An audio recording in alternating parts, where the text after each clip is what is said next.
यह dictation 5 second बाद start होगी, तब तक आप रेडी रहें।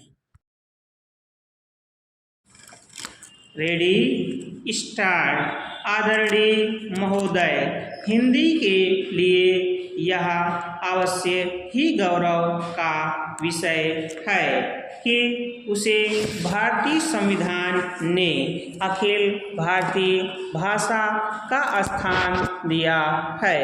इससे हिंदी भाषियों और हिंदी से संबंध रखने वाली सभी संस्थाओं का दायित्व बहुत बढ़ गया है। संविधान में हिंदी को यह ऊंचा स्थान दिए जाने का विशेष कारण यह था कि इसके जानने और बोलने वालों की संख्या भारत की दूसरी भाषाओं के जानने वालों से कहीं अधिक है। उन भाषाओं का भी अपना गौरवपूर्ण साहित्य है और उनके बोलने वाले अपनी भाषाओं के साथ प्रेम रखते हैं और उन पर गर्व करते हैं। इसलिए सभी ने हिंदी को जब वह स्थान दिया है तो यह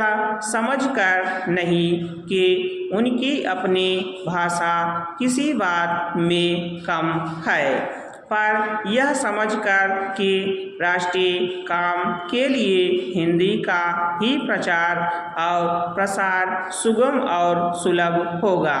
हिंदी को अखिल भारतीय कामों के लिए प्रधानता देते हुए प्रादेशिक भाषाओं को यहाँ के कामों के लिए प्रधानता दी गई है। इसलिए यह अनिवार्य है कि जहाँ हिंदी का प्रचार हो वहाँ प्रादेशिक कामों के लिए स्थानीय भाषाओं को भी प्रोत्साहन दिया जाए और वे अपने सीमित क्षेत्र में अपना काम सुचारू रूप से करें। शायद यह कहना भी अनुचित ना होगा कि हिंदी भाषी राज्यों में तो हिंदी का वही स्थान होगा जो किसी भी प्रादेशिक भाषा का उसके अपने राज्य में, पर अन्य भाषा भाषी राज्यों में सीमित काम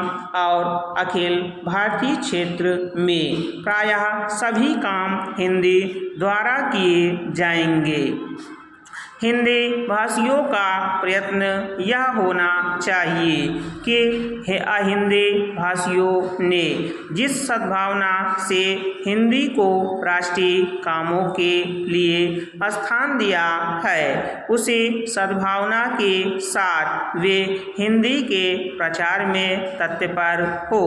हिंदी को किसी भी प्रादेशिक भाषा से होड़ नहीं है। सच पूछिए तो हिंदी भाषियों को अन्य प्रादेशिक भाषाओं का पोषक और समर्थक होना चाहिए, जिस प्रकार अहिंदी भाषी हिंदी के पोषक और समर्थक होना चाहते हैं।